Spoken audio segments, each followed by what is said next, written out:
Elsie Langley stood on the depot platform with a flour sack for a suitcase, while the man who had ordered her by letter laughed and said he had expected someone prettier. The noon train hissed behind her. The town stared in front of her, and the marriage letter trembled in her hand. She had crossed 3 states, believing one honest skill might buy a roof and a place at somebody's table. "I know how to cook," she whispered, though hunger made her hands shake.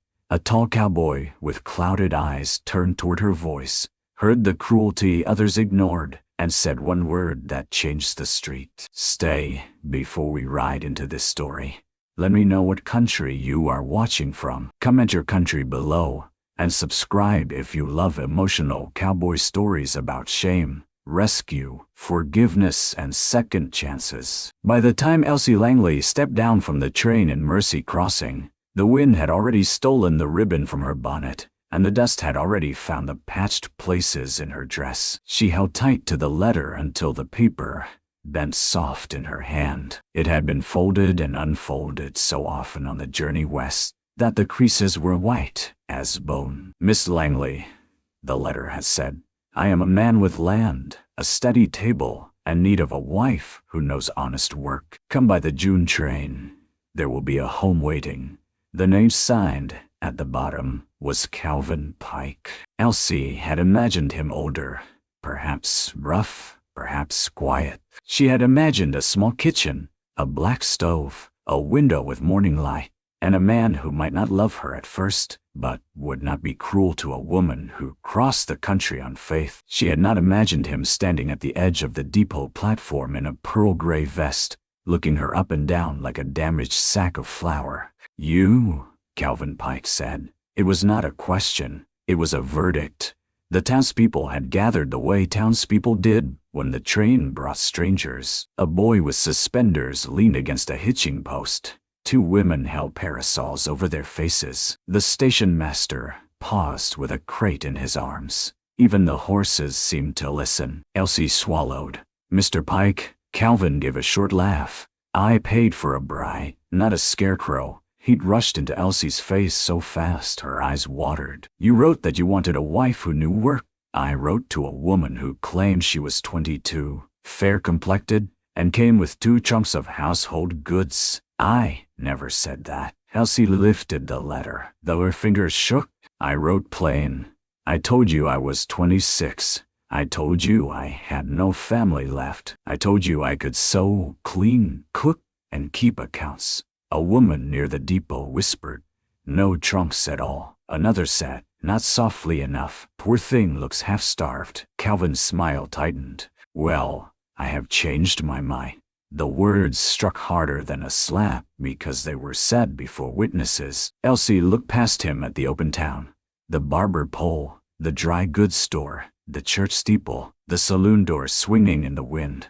Every place had a roof. None of them belonged to her. "You sent the fare," she said, almost unable to hear her own voice. "You told me to come, and you came too late," Calvin said. "The June train was last Tuesday. The bridge washed out in Missouri. I wrote from Junction City. I didn't ask for excuses." Elsie looked at the folded letter again, as if the ink might rise up and defend her. "I have nowhere else." Calvin stepped back as though poverty were a sickness. "That is not my trouble." The crowd shifted, hungry for the next humiliation. Elsie knew that sound. She had heard it in boarding houses when rent was due, in church basements when charity baskets were counted, in kitchens where servants were dismissed with wages unpaid. Shame had a way of making people lean closer. "I know how to cook," she said. It came out small, but true. It was the last useful thing she owned. Calvin laughed again. "So does every widow with a stove." Then a voice came from the hitching rail. "She said she knows how to cook." The crowd turned. A tall man stood beside a bay horse with one hand resting on the saddle horn. His hat was low, his coat sun-faded, his shoulders broad from work rather than vanity. A pale scar crossed one brow and disappeared beneath the brim. His eyes, when he lifted his head, did not settle on anyone. They were gray-blue and clouded, looking towards sound instead of sight. Elsie knew at once he was blind. Calvin's mouth twisted. This does not concern you, Archer. Concerns me if a woman is stranded in the street. She is not stranded. She is free to take the next train back. With what money? The cowboy asked. Calvin's jaw moved. The cowboy turned his face slightly toward Elsie. Miss, did you eat today? No one had asked her that since St. Louis. Elsie's pride rose first, thin and fragile. Then her stomach answered with a hollow twist. No, she admitted. The cowboy nodded as if that settled the matter. There is stew at my place if Mrs. Bell hasn't burned it. There is a spare room with a latch. There is work if you want wages and not pity, Calvin scoffed. You cannot even see what you are inviting into your house. The cowboy's hand tightened once on the saddle horn. I heard enough. Elsie stared at him. Sir, I cannot accept charity. I did not offer any. He turned more fully toward her. Jesse Archer. Archer, Draw Ranch, 6 miles north. I need a cook. Might be more than I need pride. The words were plain, but they did something strange to Elsie's breathing. They gave her a place to stand. Calvin stepped closer to Jesse. You take her out there. You will give folks something to talk about. Folks already talk, Jesse said, mostly because they lack chores. A few men laughed under their breath, but no one loudly. Calvin's face darkened. Jesse held out one hand, not touching Elsie, only offering direction. You can ride behind me, Miss Langley, or you can take the wagon's seat. I won't force either. How do you know my name? You said it to the station master when you climbed down. I listened better than most men look. Elsie glanced at the town one last time. There was no welcome in it, only curiosity. The train behind her gave a long, mournful sigh, as if it too was leaving her. She picked up her flour sack. Calvin called after her. Do not come crying when a blind rancher cannot keep you fed. Jesse paused. His face turned toward Calvin's voice. A hungry woman who still says she can cook has more courage than a man who breaks his own word in public. Then he said, quieter, toward Elsie, stay. The single word was not a command. It was a door. Elsie stepped through it. The ride to Archer Draw began in silence. Jesse put Elsie on the wagon seat beside an old woman named Mrs. Bell, who had come to town with him for salt, lamp oil, and coffee beans. Mrs. Bell was shaped like a flour barrel and had hands that looked capable of wringing truth out of a stone. She looked Elsie over once, not cruelly, then tucked a folded shawl around her knees. You are shaking, Mrs. Bell said. I am not usually so weak. Hunger makes liars of knees. Elsie lowered her gaze. I can work. I expect you can, but nobody cooks well while fainting. Jesse rode horseback beside the wagon, his bay stepping with careful obedience. He did not use a cane. He did not ask anyone to lead him. He moved his horse with knees, memory, and the faint clicks of his tongue. When the road turned rough, he seemed to feel the land through the animal's bones. Elsie watched him from beneath the brim of her ruined bonnet. There was nothing helpless in the way he rode. Yet, when a hawk cried overhead, his face lifted with such longing that she had to look away. Mrs. Bell saw the glance. Prairie fire took his sight 3 years ago. Elsie's fingers tightened around the flour sack. I am sorry.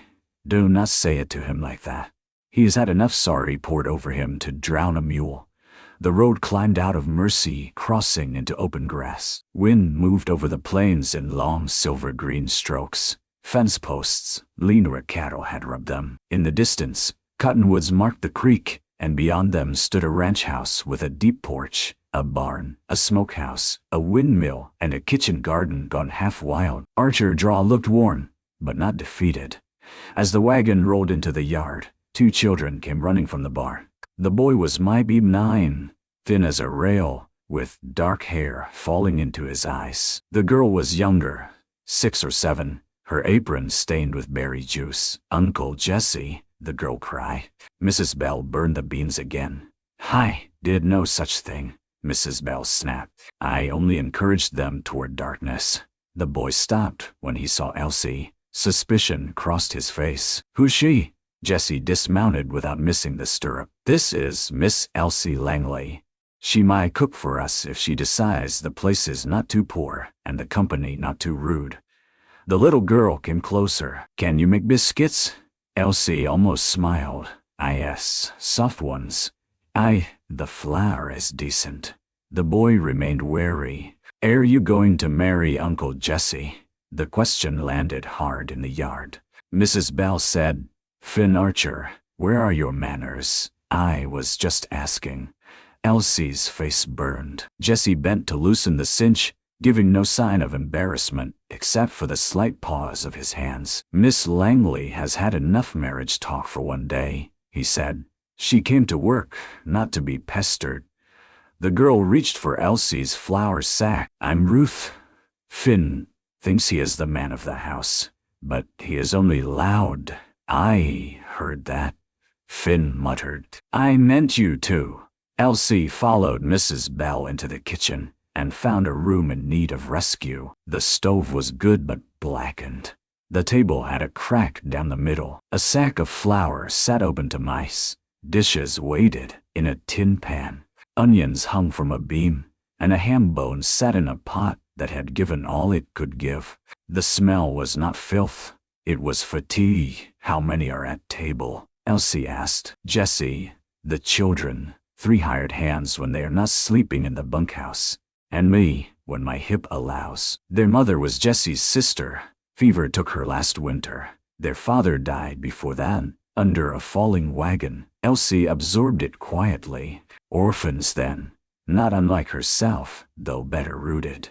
Mrs. Bell lowered herself into a chair. "Jesse tries, but trying does not peel potatoes." Elsie hung her bonnet on a peg. Her hands still trembled, but the kitchen steadied her.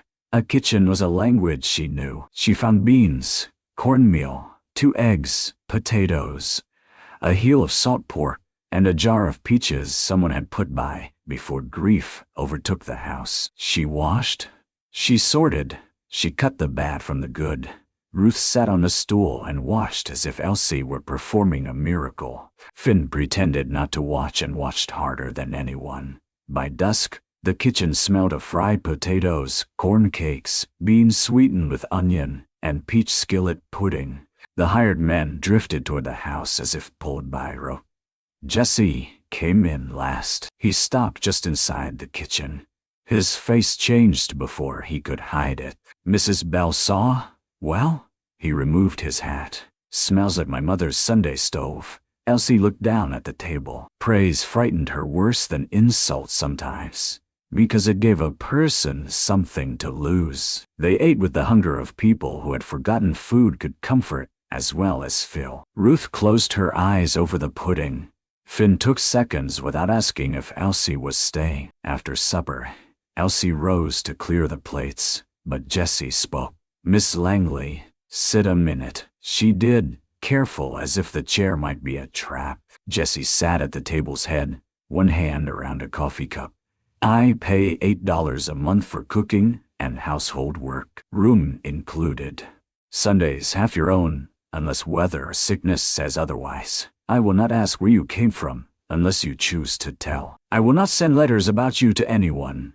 If you want to leave, I will take you to town and buy the ticket, if wages are short." Elsie stared at him. No man had ever laid out fairness to her like fence lines. "That is too much," she said. "It is what the work is worth. I have only this dress and one other. I cannot look respectable. You can cook potatoes. Respectability has done less for this ranch." Mrs. Bell snorted into her cup. Elsie folded her hands. "People will talk. They began before we left town. Mr. Archer, I was sent here to marry another man. I know. And he refused me in front of everyone. I know that too." Her voice thinned. "Then, why would you bring me here?" Jesse turned his clouded eyes toward her. "Because when he shamed you, you did not beg him to want you. You offered the one skill you knew you could stand behind. I have been blind 3 years, Miss Langley. I can tell the difference between helplessness and courage." The room went quiet. Elsie felt something inside her ache. Not heal, not yet. but ache in a way that meant life had reached it. "I will stay for 1 month," she said. "If my work suits." Jesse nodded. "Then we begin there." That night, Elsie lay in a narrow bed in the spare room. The quilt smelled of cedar and sun. The latch on the door worked. Through the wall, she heard Ruth whispering to Finn, asking if Miss Langley would make biscuits in the morning. Elsie turned her face into the pillow and cried, without sound, not because she had been rejected, because someone had believed she might still be useful. Elsie woke before dawn because work had always been safer than dreaming. The ranch house was dark except for the stove's cold shape and the gray square of the kitchen window. She dressed quietly, braided her hair, and opened the back door to the chill before sunrise. The land smelled of damp earth, cattle, ash, and wild grass. Far off, a rooster broke the morning wide open. She found the woodbox half empty, the kindling scattered, and the stove sulking. By the time Mrs. Bell limped in, Elsie had coffee boiling, dough resting beneath a cloth, bacon cut thin, and yesterday's beans warming with molasses. Mrs. Bell stood in the doorway. "You trying to shame me?" "No, ma'am. Only trying to earn breakfast." "Same thing, if you ask me," but there was warmth under the complaint.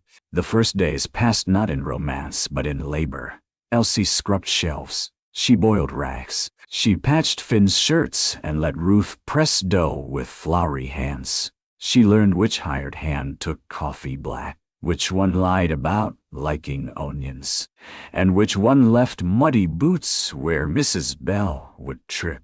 Jesse rose early and came in late.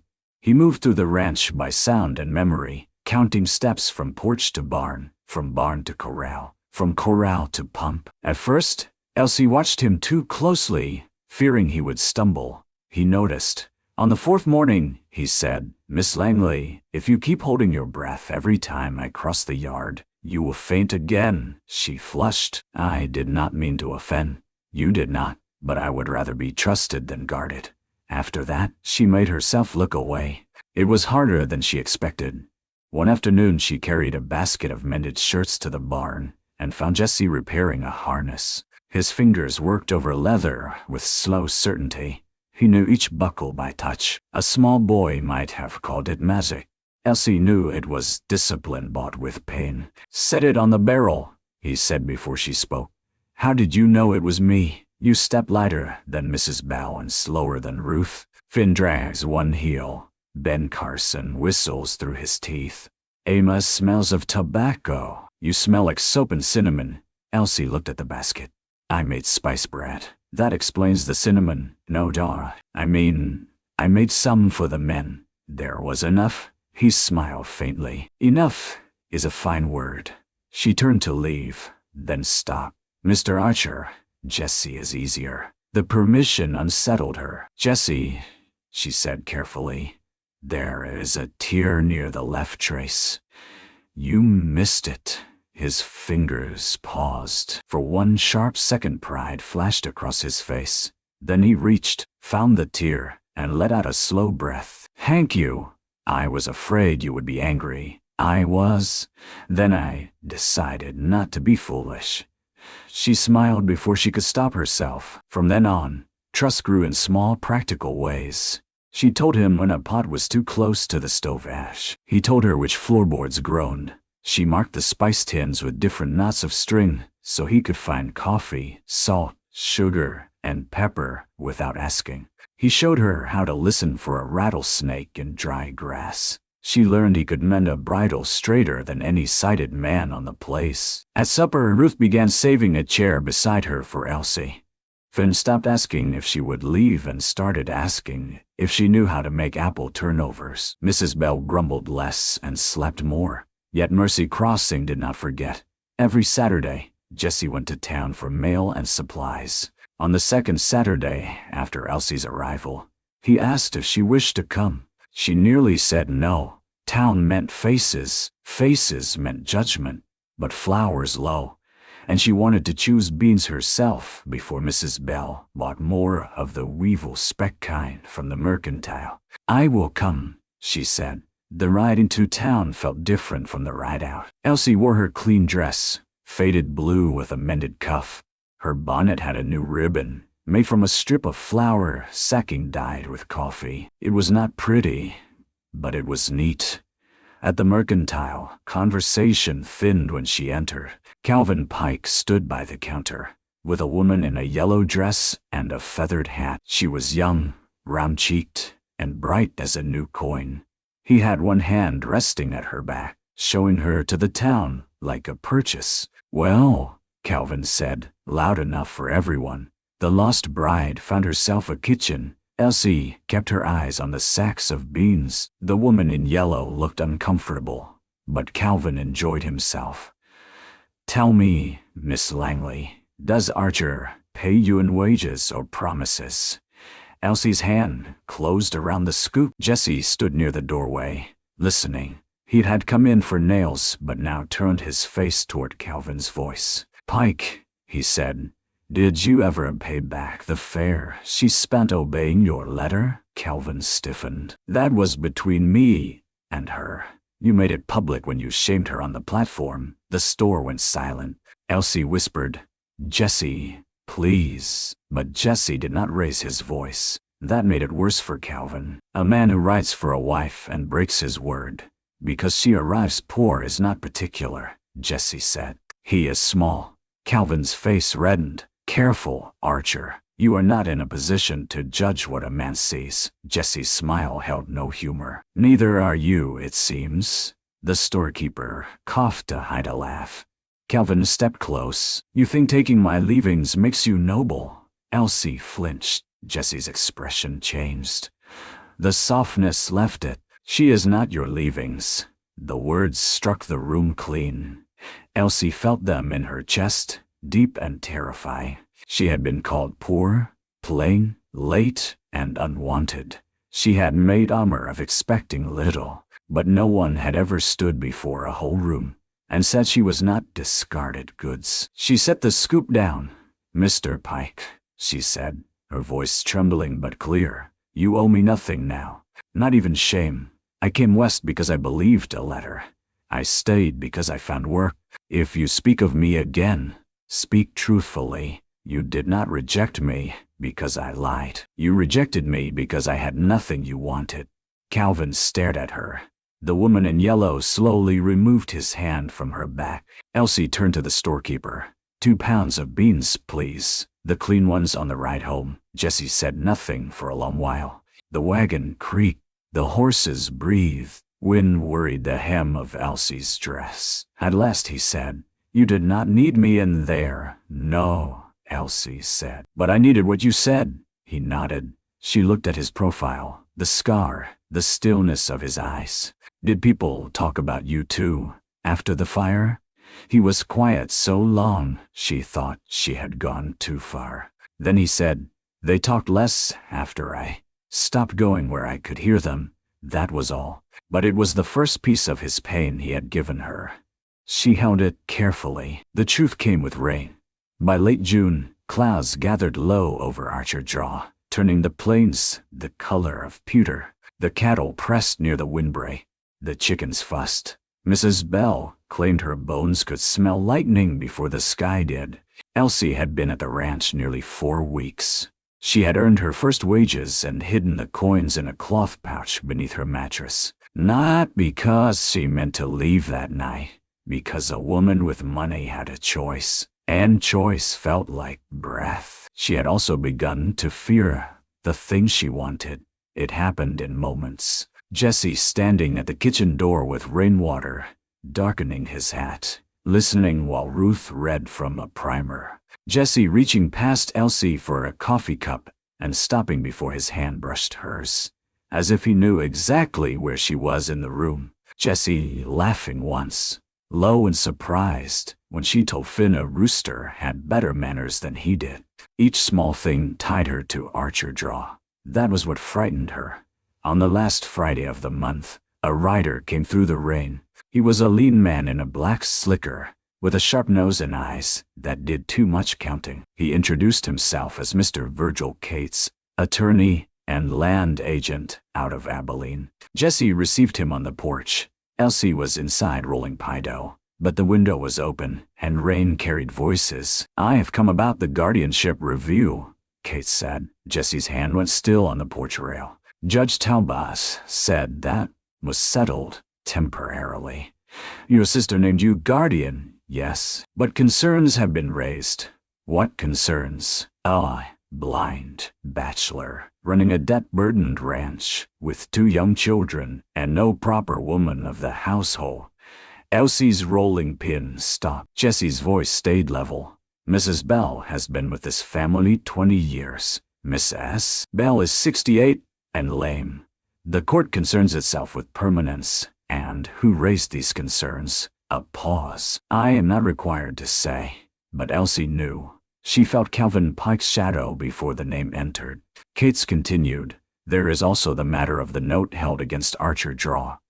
That note is not due until harvest, unless the lender petitions early on grounds of mismanagement. And does the lender have a name?" Another pause. "Mr. Calvin Pike recently acquired a portion of your debt." The rain struck harder. Jesse said nothing. Kate's went on, smooth as oil. "A respectable marriage could strengthen your position before the judge. A stable home. A woman willing to be mother to the children. Of course, not just any woman. The court will ask questions about reputation." Elsie stepped back from the window. Not just any woman. She understood then why Calvin had smiled in town like a man holding a hidden card. He had not simply rejected her. He had watched where she went. He had seen how to make her presence poison. Kate's left a paper. Jesse came inside, soaked to the shoulders. He stood by the kitchen stove, water dripping from his coat. Elsie took a towel from the peg. "Jesse, he wants the ranch," Jesse said. "Calvin, he wanted it before the fire. Offered half its worth when I lost my sight. I refused." She handed him the towel. His fingers found it, but he did not use it. "What happened in the fire?" she asked. He took a breath that seemed to hurt. For a long moment, only the rain spoke. Then Jesse said, "My father had just died. I was trying to keep the herd together through a dry summer. Lightning started a grass fire south of the draw. We thought we had it turned. Wind shifted. My wife, Anna, had ridden out with water for the men. Her horse threw her. I went after her."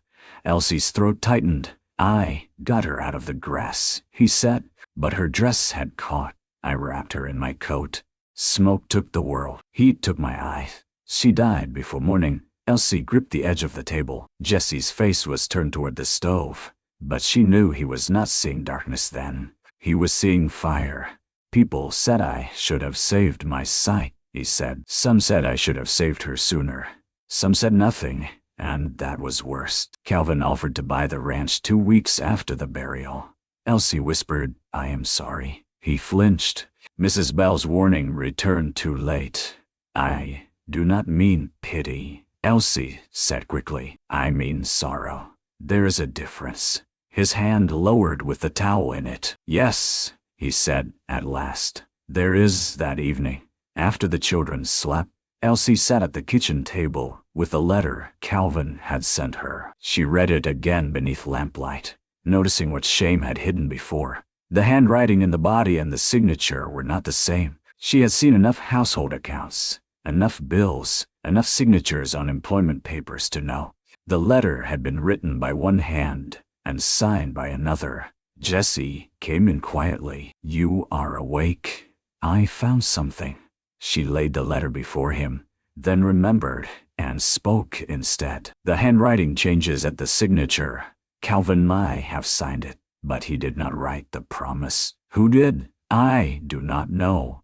Jessie sat across from her. "Read it to me." Her voice trembled as she read the old words. "A man with land, a steady table, and need of a wife who knows honest work. Come by the June train.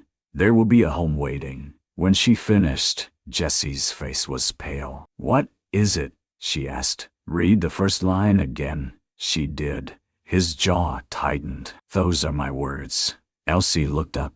"I wrote to an agency in Missouri," Jessie said slowly. "Not for myself. At least, I told myself not for myself. Mrs. Bell was failing. The children needed care. I needed a housekeeper with the possibility of marriage if honor and affection allowed. I wrote plain. I said I was Bly. I said the ranch was burden. I said there were children. I said I could offer respect before love. Elsie's heart began to pound. I never received an answer, he said. Mrs. Bell told me maybe no woman wanted such a life, and I let the matter die. Elsie stared at the paper between them. Calvin intercepted it. She whispered, or Kate's did, or both, and sent it under Calvin's name. To you bring a woman west, reject her, and then turn the town against me when I gave her shelter. Elsie stood so quickly the chair scraped. I should leave. Jesse's head lifted. Why? Because they will use me against you. Mr. Cates said reputation matters. I came as Calvin Pike's bride. I live in your house. If the court asks, they will make it ugly. You have done nothing wrong. That has never stopped people from calling a woman ruin. Jesse rose too. Elsie. It was the first time he had said her given name without formality. It stopped her at the door. He seemed to hear the change in the room because his voice softened. I will not keep the ranch by casting you out. You could lose the children. I could lose myself first. Tears burned her eyes. You do not owe me that. No, he said. I choose it. The rain eased before dawn, but the storm inside Elsie did not. She lay awake listening to the house breathe around her, every board and hinge now dear. She thought of Ruth's small hand in hers, Finn pretending not to smile over turnovers, Mrs. Bell saying, "Do not scorch my good pan," when what she meant was, "Please stay close," and Jesse, who had asked for respect before love, because he believed love might never come to a blind man with ashes in his past. Elsie had been sent by letter, but perhaps not to the wrong door. Calvin Pike made his move at the church social. It was held on the first clear Saturday after the rain, when Mercy Crossing gathered under cottonwoods beside the whitewashed church. Women laid pies and pickles on long tables. Men spoke of cattle prices and harvest hopes. Children chased each other between wagon wheels, until mothers snapped fingers and fathers pretended not to smile. Elsie did not want to go. Jesse knew it, but asked only once. The judge will be there. So will Kate's. If we hide, they write the story without us. So she went. She wore the blue dress, newly pressed, with a collar Mrs. Bell had helped her whiten. Ruth insisted on lending her a little shell comb for her hair. Finn said nothing, then appeared at the wagon with his boots polished so badly. One toe was still muddy. Jesse wore a dark coat that had belonged to his father. He looked severe and handsome and untouchable until Ruth slipped her hand into his, and his whole face gentle. For the first hour, nothing happened. That was almost worse. Elsie helped set food on the table. A few women nodded to her. One asked for a biscuit recipe with the expression of a person doing brave charity. Elsie gave it politely. She had learned that dignity did not require warmth from others. Sometimes it required only not lowering your own eyes. Judge Talbot arrived near noon, a broad man with silver whiskers and tired kindness. With him came Virgil Cates, carrying a leather case, and Calvin Pike, dressed too fine for a church picnic. Calvin's new bride-to-be was not with him. Elsie noticed that. So did half the town. After the meal, Cates asked for the attention of those gathered. Jesse stood under a cottonwood, one hand resting on Finn's shoulder. Elsie stood a few feet away. Ruth pressed against her skirt. Kate smiled as if performing a kindness. Good people of Mercy Crossing, I regret bringing legal matters into a day of fellowship, but there is concern for the welfare of minor children, Ruth and Finn Archer. A murmur spread. Judge Talbot frowned. Mr. Cates, I did not authorize a public hearing. No, Judge, only public concern. Calvin stepped forward. Concern is right. Those children have no mother. Their uncle is blind. His ranch is under debt. And now he has taken in a woman whose circumstances are, at best, questionable. Elsie felt Ruth's hand grip her skirt. Jesse's face did not change, but Finn's did. The boy went white with fury. Calvin continued. Miss Langley came west under contract to marry me. When I found inconsistency in her claims, I refused. Within an hour, she was living under Jesse Archer's roof. Is that the sort of household fit for children? The crowd stirred. Some looked away. Some leaned in. Elsie's mouth went dry. Jessie spoke before she could. You found inconsistencies because you invented them. Calvin laughed. Careful. No, Jessie said. I have been careful too long. He reached into his coat and drew out a folded paper. Elsie recognized it. His copy of the letter to the agency, found after 2 nights of searching old account books, with Mrs. Bell reading labels and Elsie sorting boxes. Miss Langley did not answer your offer, Jessie said. She answered mine, or would have, if someone had not stolen it. Kate stiffened. Jessie held the paper toward Judge Talbot. My letter to the St. Louis Matrimonial and Domestic Agency, written in March. It describes this ranch, my blindness, the children, and the possibility of marriage if both parties consented. The wording matches the letter Miss Langley received, except for the signature. Judge Talbot took the paper. Calvin's smile slipped. A blind man can be mistaken. I did not read it, Jessie said. Mrs. Bell did. Elsie did. Reverend Shaw did. All before today. The Reverend, standing near the lemonade barrel, nodded gravely. Kate's tried to recover. Even if some confusion occurred, Miss Langley came believing she would marry Mr. Pike. I came believing a man had written honestly, Elsie said. Her voice shook, but she stepped forward. All her life, fear had told her safety lived in silence. But silence had not protected her at the depot. Silence would not protect Ruth and Finn. Silence would not protect Jessie from men who mistook blindness for weakness. She looked at Judge Talbot. Your Honor, I was poor. I am poor still, though I have earned wages now. I own no trunks. I own no dowry. I did not lie about that. I answered a letter that offered respect. When Mr. Pike rejected me in public, I thought the shame was mine. It was not, Calvin snapped. You ungrateful. Enough, Judge Talbot said, but Elsie was not finished. I have cooked at Archer Draw. I have washed fever from Ruth's hair when she took chill after the rain. I have mended Finn's shirts because he grows faster than cloth can follow. I have seen Jesse Archer rise before dawn to work land other men would have sold after half his grief. If the question is whether that house has care in it, then come see the pantry, the school books, the clean bedding, and the children's faces when their uncle speaks. The town was silent now. Elsie turned to Calvin. And if the question is reputation, then ask why a man would bring a woman across 3 states only to shame her, unless shame was the purpose. Calvin's face hardened. Virgil Cates closed his leather case. These are sentimental speeches, not legal answers. No, said a woman's voice. Everyone turned. The young woman in the yellow dress stood at the edge of the crowd. Elsie recognized her from the mercantile. Her feathered hat was gone. Her cheeks were pale. My name is Clara Whitcomb, she said. Mr. Pike courted me after rejecting Miss Langley. He told me she had lied for his money. Last night, I found letters in his desk. One from Mr. Cates. It said if the woman was plain enough and desperate enough, Archer would likely take her in, and the town would do the rest. Calvin lunged toward her. Clara. She stepped back.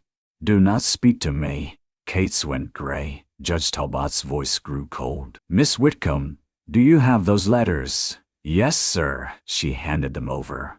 For a moment, all the wind seemed to leave Mercy Crossing. Then Calvin moved. He did not attack the judge or Clara. He went for Finn. Maybe he meant only to grab the boy and create confusion. Maybe Raz had made him foolish, but his hand closed around Finn's arm hard enough that the child cried out. Jesse moved before anyone else understood.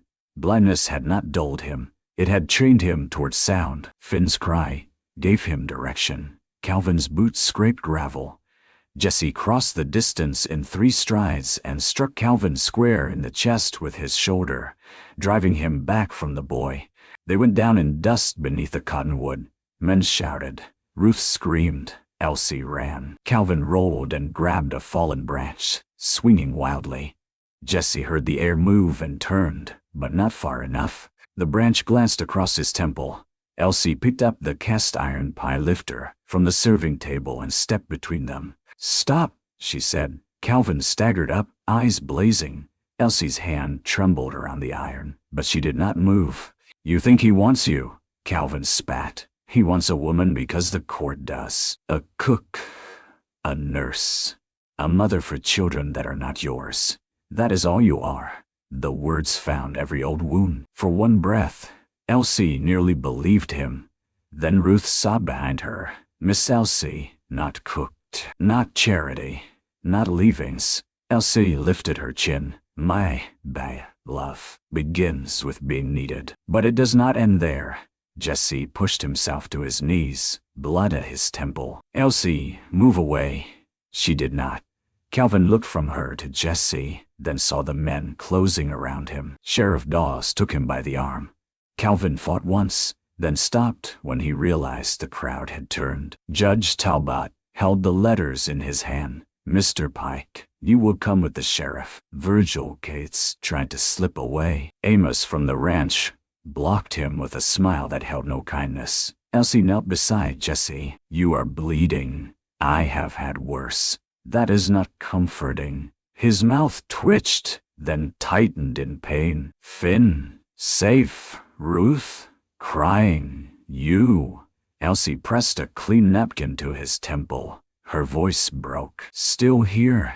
His hand found hers against the cloth. He did not hold it for long, only long enough to tell her he had heard the promise inside those words. The church social ended with 2 men under custody, 1 broken engagement, and half the town trying to pretend it had always believed Elsie Langley respectable. But reputation was not repaired in an afternoon.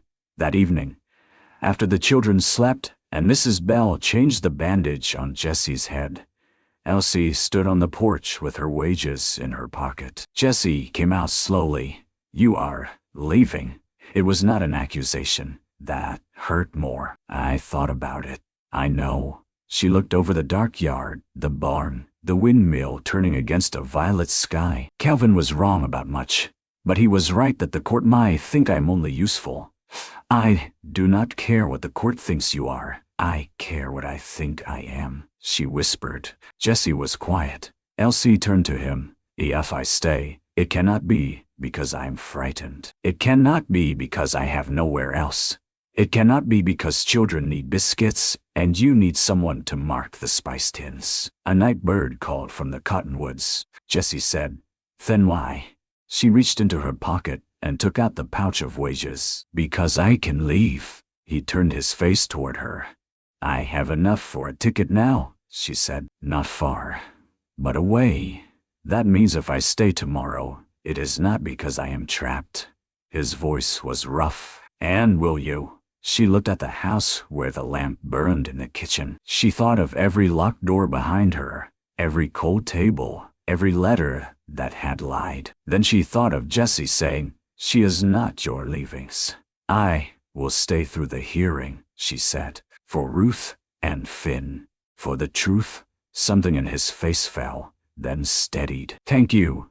"And after that," she said, her courage almost failing, "if I stay, Jesse, it will be because you ask me as a woman, not as a cook." His breath caught. He stood very still, as if a man without sight could still be blinded by hope. "I will not ask while the whole world can claim I needed to," he said. "That is fair." "No," Jesse said softly. "It is hard but fair." They stood side by side in the dark, not touching. For the first time in her life, Elsie understood that waiting could be an act of honor. The guardianship hearing took place in the schoolhouse because the courthouse room was too small for the number of people who suddenly cared about justice. Mercy Crossing arrived polished, solemn, and ashamed. Women who had whispered at the depot now brought jars of preserves for Ruth and Finn. Men who had laughed behind hands now shook Jesse's hand too firmly. Elsie accepted neither insult nor overdone kindness as payment. She sat beside Mrs. Bell with her back straight and her hands folded in her lap. Judge Talbot called the matter plainly. The letters were read aloud. Calvin Pike's scheme was set in order from beginning to end. He and Virgil Cates had learned of Jesse's letter through a clerk at the agency. Calvin wanted Archer Draw for its spring and grazing land. If Jesse took in a rejected mail-order bride, Calvin believed the town's suspicion would help prove him unfit as guardian and manager. Once the children were removed, the debt could be pressed. Once the debt was pressed, the ranch could be bought cheap. Elsie listened to the words and felt the last of her shame change shape. It had never belonged to her.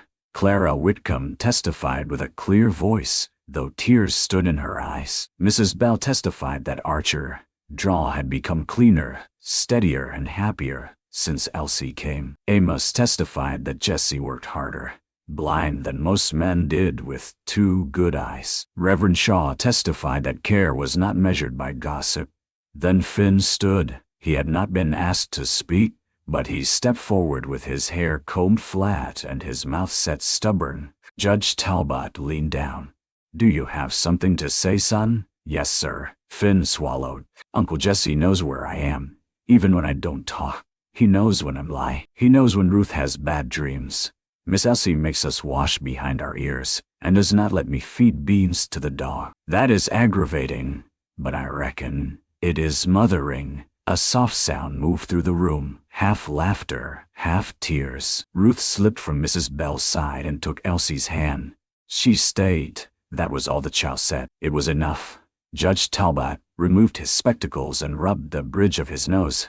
When he spoke, his voice carried to every corner. "The court finds no grounds to remove Ruth and Finn Archer from the guardianship of Jesse Archer. Further, this court recognizes evidence of fraud, conspiracy, and malicious injury attempted against Mr. Archer and Miss Langley. The debt claim associated with Mr. Pike's interests will be suspended pending investigation."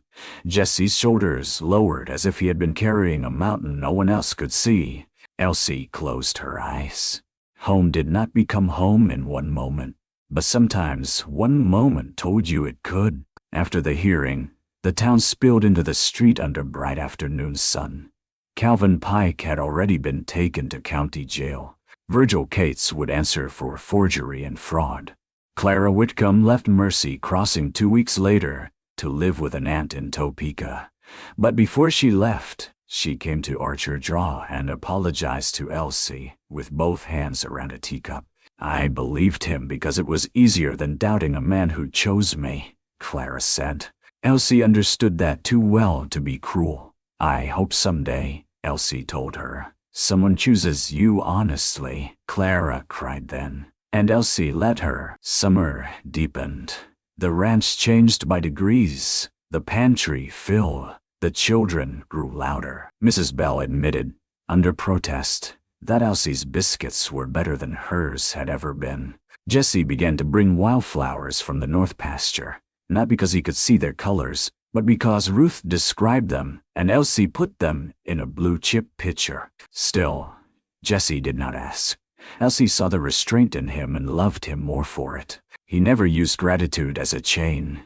He never turned children into a plea. He never spoke of loneliness as a debt she must pay.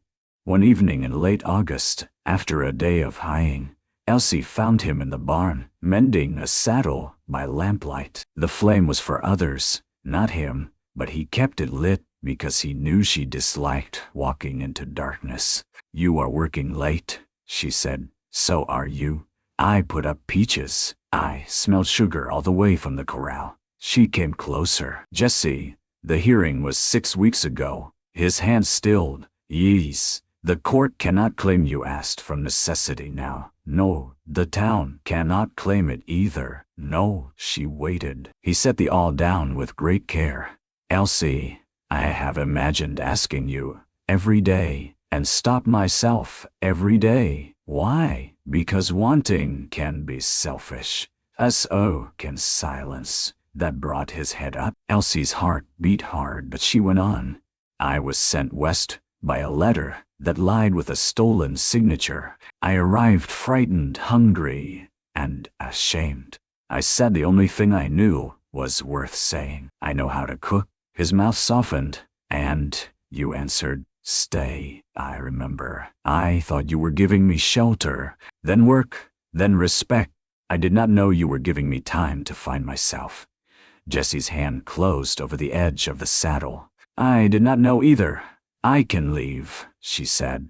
Pain crossed his face before he could hide it.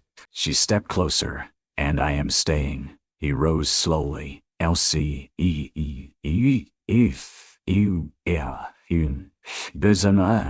then another. When he spoke, his voice was unsteady in a way she had never heard. I am blind. I am stubborn. I still wake some nights smelling smoke. I have 2 children who are not mine by birth, but are mine in every way that counts. I have land with debt on it, hands that know work, and a heart I thought had burned down to ash. Elsie's eyes filled. I cannot promise you ease, he said. I can promise you truth. I can promise no door in my house will ever be locked against you. I can promise that if you stand beside me, it will not be because I pitied you or needed you cornered. It will be because I love you, Elsie Langley.